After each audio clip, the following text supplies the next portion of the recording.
What's going on, everybody? Welcome into the Lakers Outsiders podcast. Gary Kester here with you as always. Lakers got me too excited. I can't even talk. Hani Amadian is joining me today. Hani, are you feeling like a big baller tonight?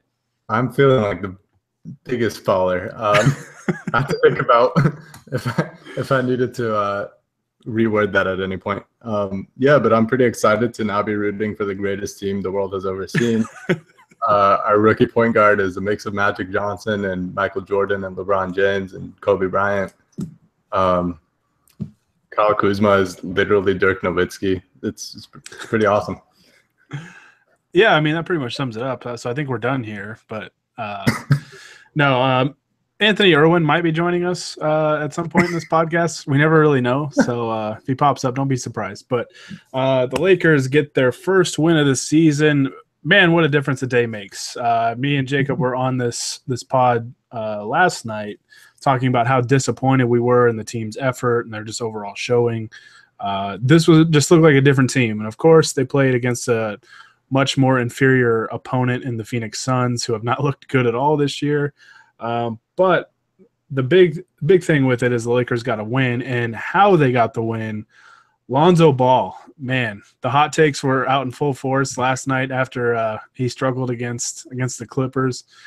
He played like a big baller tonight. That's what we could say about that. 29 points, 11 rebounds, 9 assists, so close to becoming the youngest player ever to record a triple-double in the NBA. But the way he plays, I mean, you got to keep an eye out for just about every game. So, Hani, talk about Lonzo's performance. I mean, he came up big, especially in the fourth quarter when the Lakers needed some big buckets. Yeah, might as well name it the Big Buckets brand. Honestly, it's kind of amazing to see Lonzo's composure. I think that's his biggest quality. As great as his passing is, as great of a shooter as he was in college, his biggest attribute is that he's always super composed. Last night he plays against one of the greatest defenders in the NBA, especially at his position, Patrick Beverley, who's never afraid of just pissing people off. One of the greatest agitators. Yeah, exactly. And even in that game, as much as Lonzo mostly struggled, even in that game, he really kept his composure. I was talking to some people during that game. I'm like, him only having 2 turnovers against Patrick Beverley is honestly pretty impressive in his first game in the NBA. And then follow that up with today, where he basically completely forgot about the fact that he had a mediocre game and just obliterated the Phoenix Suns. Yeah, I mean, he was spectacular tonight. And the fact that, I mean, it's funny to me because, like, everybody – the people that don't like Lonzo Ball are mostly because of his dad, because of LeVar Ball. But, I mean, they're harping on, oh, he took 27 shots. Like, he was 12 of 27. He hit 4 of his 9 threes for 29 points. Like, the MVP of the league usually takes, like, 27 shots to get 29 points. So, I mean, I don't want to hear it. Like, I don't want to hear it. Like, I get it's just the Suns, you know, whatever. The fact is, like, this rookie played extremely well in his second NBA game. I mean, to have 29, 11, and 9, that's big baller right there. if you're in your second game in the NBA and you're the best player on your team on that night and you still get 9 assists, you can take as many shots as you want. If I'm in charge, like, I don't give a crap how many shots you take. 1, you're hitting a lot of them, and 2, you're still finding ways to get guys open. Yeah, I mean, and the other thing is those people also happen to be very hypocritical because they'll use last night's game against, again, an all-NBA defender to say Lonzo stinks, and then today they'll use the Suns being terrible as an excuse for him going. Right, and if he would have struggled, they'd have been all over him, right? Yeah. And I almost feel like it's like, Lonzo, I feel like you've made it because no matter what you do, like, people are going to nitpick every little thing. But, yeah, I mean, he was fantastic tonight. And I think the whole 27 shots thing, honestly, I view that as a positive because of the way he plays. I think there's a lot of times he's too unselfish to a fault. And he passes up pretty good looks because he wants to set up a teammate for a shot. And, that's a great mentality to have. I think that's something that's infectious, that the other guys around him will start doing that a little bit more. But it was important, I think, for him to have a game like this where he shot the ball a lot. He was aggressive. I noticed a lot. The Suns would go under screens a lot when he was a primary pick and roll ball handler, and he made him pay. He shot 4 of 9 from 3. That's huge. That's huge for him to get going because he didn't shoot the ball well in summer league really at all, or preseason in the brief stint that he had. So for him to have a game where he started knocking down some of those outside shots like we saw at UCLA last year, that's big. That's big, and it's got to be a confidence booster, although I don't really think he's lacking in that area. I think he's a pretty confident player. So honestly, he probably passed up shots still. He could have taken a few other long-range shots when he was wide open, and he ended up not doing so. And the other thing is, this game was super high-paced. You're bound to have a lot of shots in this kind of game. Yeah.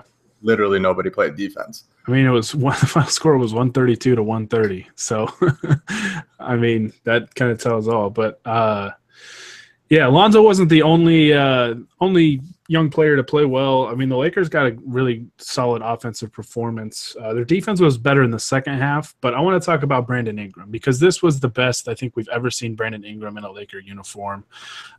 Really put it together tonight. He had a really strong first half and a decent second half, but his night tonight, 9 for 14 shooting, super efficient. He hit 3 of his 4 threes for 25 points. Only had 2 rebounds, 1 assist, but just the scoring, the shooting, he just seemed to be so much more under control tonight. Yeah, it was just all around his best game we've seen in a while, really since the first preseason game. Not the first summer league game. It's just really good to see him attacking the paint a lot more. Good to see him hitting some shots, which is probably the thing that we've all been kind of anxious to see from him this year because he wasn't good at it last year, even though he was good in college. And that's going to mean a lot moving forward about how good of a player he can be. I am a little cautiously optimistic because of the fact that he didn't really affect the box score that much outside of scoring.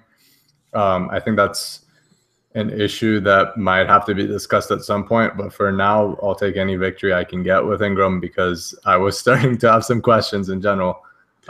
Baby steps. Yeah, and that's impatient of me because, again, he's only 20 years old. He is supremely talented. There's a reason he went 2nd overall in his draft class. But, yeah, like you said, it's just good to see him having a good, solid game and really kind of scoring at will at times. And hopefully that's something that kind of continues the rest of the year. And the important thing, I think, was he was doing it from all over the court. I think, he started out the game, the first bucket of the game. He drove to the bucket, drove to the basket and finished. He had a couple of plays where he drove all the way to the basket and finished, and some of them he finished through contact. And I think he had a couple of mid-range jumpers, and then, like I said, he had 3 3-pointers as well. He just played extremely well. I think – I said this last night on the podcast with Jacob, but I didn't think last night was going to be the type of game that defined this team. I thought it was going to be how they responded, how they responded to a very poor performance, in the second night of a back-to-back against a team that's going to run just like they are. The Suns aren't a good team, but I was so proud of how the Lakers came out tonight and their effort from the start. Defensively, they got better as the game went along, which was important. I think they made some adjustments in the second half. But Ingram definitely falls in that category. That he was 3 of 15 last night, against a good Clippers team, and he shook it off real quick. The next night he comes out and he's 9 for 14 and plays extremely well and was a big reason why the Lakers. Why they won this game tonight. So I think everybody should be excited about the way Lonzo and Ingram both played. I mean, what else can you say? You just got to tip your cap to them. I mean, they played very, very well, and hopefully this is something that continues. But I think the important thing here also, and Honey, I mean, you can expand on this if you want, but the important thing is not to expect this every game. You know, like these guys are still super young. Like Ingram's 20, Lonzo, I believe, is still 19, right? But I mean, they're going to have moments like this that are really exciting, but they're also going to have moments against the Clippers. And it's kind of amazing that it took 2 games for us to kind of get like what to expect throughout the year. It's going to be, you're going to have your ups and downs. Yeah. And honestly, like this might be kind of the thing where there's not really an in-between for them because they're both talented enough where they can have moments throughout a game where they dominate lesser competition like the Suns. But they're also, like you said, young and not good enough yet to do anything against really good teams like the Clippers. Yeah. So just like based off where the NBA is right now, where there's like a lot of really good playoff teams and then a lot of bad teams, I think you're going to see a lot of this where they struggle a lot in some games and then they actually have like phenomenal games some other times. But like you said, it's more about like what kind of skills they show, whether their composure is good, whether they improve throughout the year. That's the stuff that matters way more than them having a good game day in and day out. Yeah, I mean, you just want to see that's why I was really excited for this game. Not only because it was a game that I thought the Lakers could definitely win, but it was one that they're coming off a poor performance, and I just wanted to see how they'd react to it. And they played very well. I was proud of them tonight. You know, these again, like everybody's gonna say, oh, it's just the Suns. Like they got killed against Portland at home in the first game, and yeah, the Suns aren't a good NBA team, but you know, I think just with a young team like the Lakers, winning on the road, like any road win you can get, you got to get. You know, you got to take them. So, also the Lakers aren't a good team. Like, yeah, shame in saying they're not a good team. So beating a bad team isn't, you know, it's not a formality. Yeah, I mean, these are the games like you're supposed to win when you go up against other bad teams or whatever. But you know, it wasn't pretty all the way through, but hey, they got it done. That's all that matters. It was weird watching this game too, just the way the last few years have been, and not having to think about like the tanking implications of actually winning it. That was a refreshing feeling. It was kind of nice to just be able to root, you know, wholeheartedly for a win and not have any draft pick to worry about this year. So especially against the Suns. Last year, every Suns game we half wanted the Suns to win. I just remember Twitter going nuts when LA won at Phoenix late in the year, and it ended up being very, very beneficial. And it got the Lakers' Lonzo Ball, who tore it up tonight. So yeah, exactly. Second to this win, the last few months of Lakers basketball that has excited me the most is draft lottery night, where I could yell at everybody that was pissed off about the Lakers winning that game. Oh man! All right, so. Obviously, Lonzo and Brandon Ingram were the 2 big takeaways from tonight's game. But what else stood out to you tonight in a positive light that really helped the Lakers? If we're talking positive light, Brook Lopez, again, was really good. Last night he didn't shoot the ball very well, but today he was a lot better in that regard. It's just really nice for these guys to have a veteran that's a go-to scorer where anytime they're kind of struggling, they can either throw it to him in the post or run a pick and pop with him. And more often than not, he's going to do something smart with the ball. And when his shot is falling like it was today for the most part, then that's super valuable for them in terms of winning games. But again, like he just makes things so much easier for these Lakers young guys and helps them develop other parts of their game. There was that one play Lonzo had with him, a pick and pop, where Lonzo is super smart about when he passes the ball. So he took that extra dribble into the paint to draw the defense even further and pass it behind his head to him. And, you know, Lopez with about 10 feet of space is more often than not going to hit that shot. So yeah, that was just a good thing to see. Yeah, I mean, it's always easier to point out the positives when the team wins. But I've got, just a list of them, I guess. I want to start with Corey Brewer, though. When I found out Corey Brewer was starting a game in 2017. The year of our Lord, 2017. I just immediately, it was nice that they got Luol Deng out of the lineup because He really did not look good last night. But when they replaced him with just Corey Brewer, I was like, that. I mean, you get more energy and more effort. But I was like, man, like you need some shooting out there next to Lonzo. And, I wasn't a huge fan of it, but man, Corey Brewer played 33 minutes tonight. And if you look at his box score, it's nothing special. He had 5 points, 2 assists, 2 rebounds. He did have 3 steals.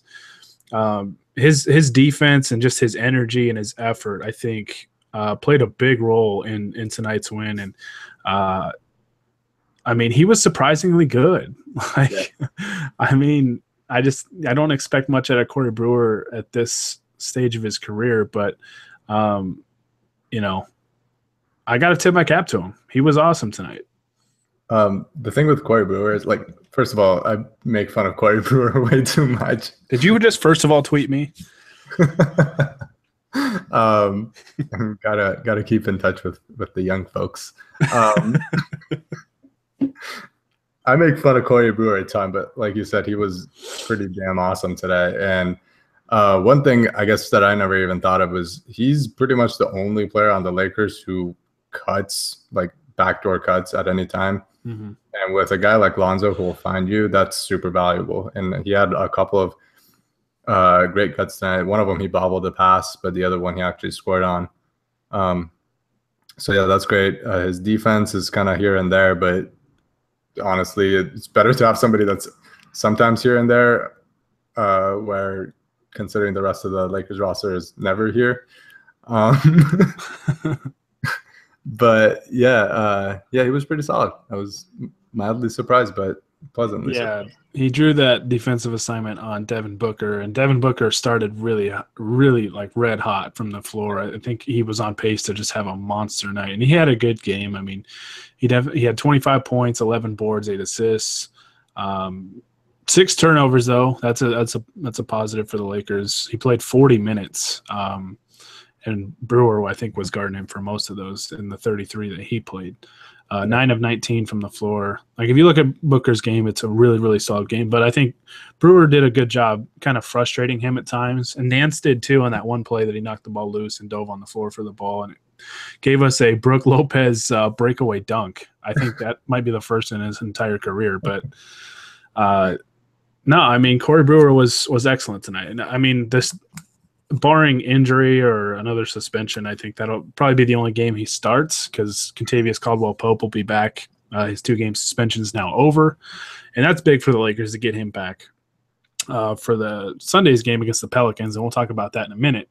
But I also want to throw a shout-out to a couple of the bench guys, Kyle Kuzma and Jordan Clarkson. Kuzma played 28 minutes tonight, had 15 points on 6 of 7 shooting.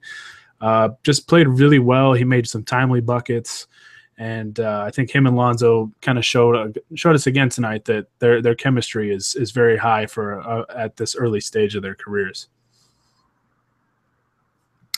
Yeah, I mean, Kuzma is he's unbelievable. I don't understand how this keeps happening.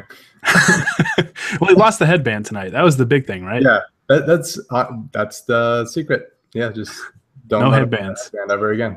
Abolish headbands forever. Wait, no, Corey Brewer wore a headband, right? So he can have one. You just got to know your limits with a headband, you know? That's the thing. Like, Kuzma's headband was so giant. It looked like he was wearing a beanie. Maybe it was cold. I don't know. But no, I mentioned Jordan Clarkson as well. I've been hard on Clarkson over the past year or so for his style of play. But man, I mean, he's been really good in these first 2 games. He had 17 points tonight, 6 of 11 shooting, 17 minutes. So 17 points in 17 minutes is fantastic. Bench scoring production, 2 turnovers.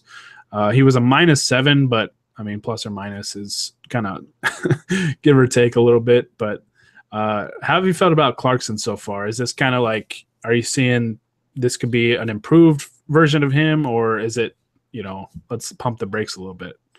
A little bit of both. I think the way he's scoring is a little bit of it's making me optimistic, just because it's not a whole lot of pounding the ball as much. It's a lot of like going back to the pick and roll where he was great as a rookie. That's when we thought we had a steal with him. Spot up shooting, he's been better. He's kept improving on that, and it's showing. I don't think it's always going to be this great, so we should definitely temper expectations a little bit. And the same issue that I had with Ingram kind of applies to Clarkson as well, where if he's not scoring, he's not doing a lot else. And off the bench, it's fine to have a guy that just scores for you, but there's going to be nights where his shot's not falling, where he just doesn't play as well, and it's going to be frustrating to watch still. But so far through 2 games, it's been pretty nice to see him play a little bit better. I thought his defensive effort was a little bit better tonight as well. He drew an offensive foul, I think, early in the second half, relatively early in the second half. But then he had another play where I thought it should have been a charge on Josh Jackson's baseline drive. He slid his feet over and he took it. He took it right to the chest, and I thought it should have been a charge, but they called a block. But he seems to be trying harder. Like, the effort seems to be there a little bit more defensively.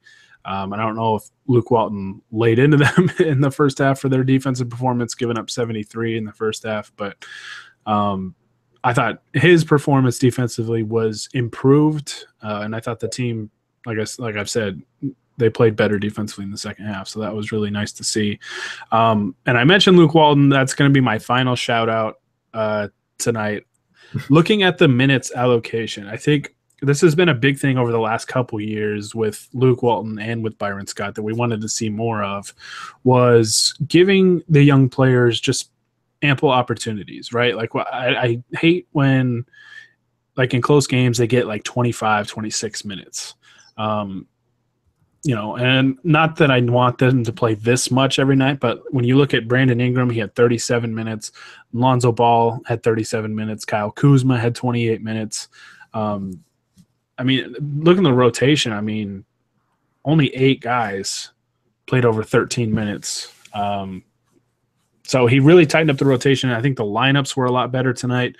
I don't think the Suns went on really too many extended runs. It was kind of a game of like short bursts. And it was a high scoring game, obviously, but I thought Luke just managed the game much better tonight. I think he definitely learned after last night with the starting lineup that they had in there. That was brutal to watch, but how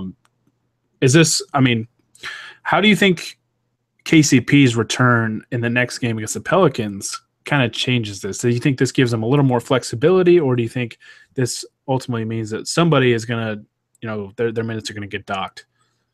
I think Luke's been he's always been reluctant to just upgrade like a bench guy, one of the top bench guys, to a starting position when somebody goes down, for this exact reason. Like, he likes starting a guy like Corey Brewer, who usually wouldn't play that much. Because he doesn't want to mess with having Clarkson in the starting lineup when he's always going to be on the bench. So for that reason, I think for Luke, it should be as simple as basically starting KCP, and then Brewer just doesn't play as much. And maybe not even at all some nights, but it shouldn't be too difficult. But he has had like an issue, and sometimes it's not his fault, but he always wants to play a lot of guys, like you said. Yeah. And like tonight was a good step forward where, as you said, only 8 guys played a lot of minutes or significant minutes at all. I think if he sticks to that going forward, where he still like gave minutes to guys like Alex Caruso, Tyler Ennis both got playing time, but it was only like 5 or 6 minutes. Yeah. And that's fine. Like, you're not going to be always able to give everybody 15 minutes to see how they do. So moving forward, I'd love to see that continue. I would imagine, looking at this lineup now, with KCP being back in the next game, Brewer probably gets relegated to the bench, which, is unfortunate because I thought he played really well. He played really hard tonight. But, that's his role. So I think your starters in the next game will probably be Lonzo, KCP, Brandon Ingram, Larry Nance Jr., and Brook Lopez. And then your bench lineup, your bench 5.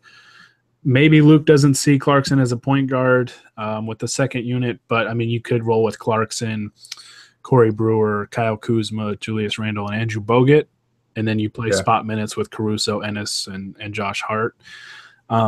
So maybe that's something that they'll kind of work with. But I think KCP's arrival certainly isn't a bad thing. I think he's definitely a guy they need both defensively and, as a guy that can, is a streaky shooter. He's going to have games where he shoots the ball well, but I think he's definitely a guy that they can use moving forward. And I think getting a win in one of the two games without him is it's nice. I don't want to say it's like important because it's one game, but it was nice to see. And offensively, I think KCP helps more than just shooting. He's going to be a solid like secondary ball handler, especially in the pick and roll. Like he's underrated as a passer in the pick and roll. He can dish out sometimes. So having him as a secondary guy to Lonzo and kind of easing that burden a little bit. So maybe next game Lonzo shoots 37 shots and we hear nothing. We hear all about that after the game. But we'll see. I don't know. Whatever Lonzo does, not everybody's going to be thrilled or pleased or whatever. But all right. So, one final shout out. I know I said the last one was final, but shout out to Brandon Ingram for welcoming Josh Jackson to the league tonight with putting him on a poster. That was very nice to see. Ingram's not a rookie anymore, so it's his duty to help welcome the rookies into the NBA. So shout out to me having a good tweet about it. All right, so the Lakers played the Pelicans on Sunday. The Pelicans lost tonight to the Golden State Warriors, which isn't a big deal because mostly everybody loses to them. But it's an interesting matchup to me because when you look at the Lakers and you look at the Pelicans obviously their headliners are Anthony Davis and DeMarcus Cousins. And with two big guys and the way the Lakers want to run and really push tempo, I almost feel like something's got to give here. Like the Lakers are either going to, could really struggle in half court, and if it's turned into a half court game, or the Lakers can make those big guys run a lot and maybe wear them down over the course of the game. Hani, it's a home game. The Lakers return back home. Hopefully they play with a little more energy, a little more effort at home. How are we feeling about this game on Sunday?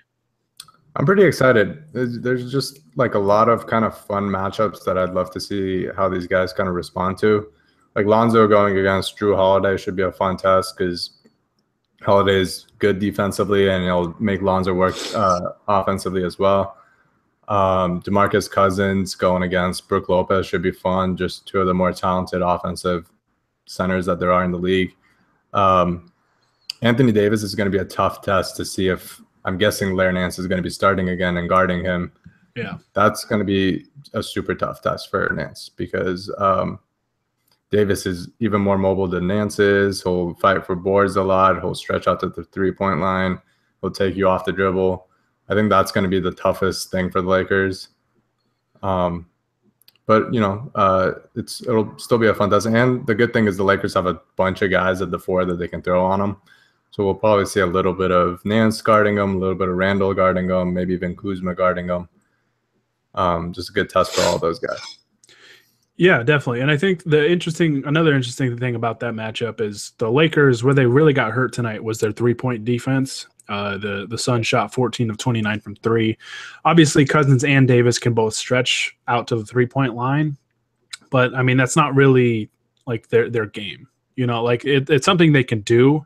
Don't get me wrong there. But, they obviously want to, get inside and really punish people inside with their size and especially on the glass, like you mentioned. I'm a little concerned about that with Nance and Lopez as your two primary rebounders. But that's the nice thing about Lonzo is that he is going to come in and help on the offensive glass and the defensive glass to try and push the break, push the tempo, and that'll be interesting because that was also a killer for the Lakers against the Clippers, was giving up second chance opportunities. So, hopefully they're able to put it together a little bit more, both with the 3-point defense and with the rebounding. But I don't feel like the Pelicans are as big of a threat to really kill the Lakers from three. But I mean, if they don't guard out there, any team is a threat to do that. So That's going to be important. But I'm excited for the matchup. It's a very winnable game, I think, for the Lakers. The Pelicans are obviously very talented, but I still think they're kind of in those early chemistry stages between incorporating two stars together because they only played, 2 months together last year. So I think they're still kind of working through some of those things, and it's good that the Lakers probably get them early. And it'll be good to see how the Lakers respond to a win now. We talked about how they reacted to a loss, and now we get to see if they can maintain their focus and kind of channel their energy back onto the court at home after a win. And I'm excited to see it. I'm excited to see a team that runs against a team with two really, really good big guys. So yeah, it should be fun. Sunday night. We'll pod about it after the game is over. Hopefully it's as fun as this one was tonight. Tonight was a blast, man. It really was. I mean, I know it's the Suns, but it was just great to see the young guys play well. Luke Walton coach much better than we saw last night. And this was the Laker team I expected to see coming into the year. I don't expect them to win a lot of games, but I expect a team that is going to be fun to watch. It's going to play, an exciting brand of basketball, and hopefully it's a team that competes. No matter who they're going up against, you just want to see a team that's competitive and that plays hard and hopefully is in a position to win games. So yeah, I was pleased with tonight's performance. It almost got away from him there. I was very nervous. I was like, after Ingram missed that late free throw, I was like, oh man. But they got it done. Played some defense, got some luck off of a missed free throw, and got the W. So we'll have to settle for 81-1, I guess.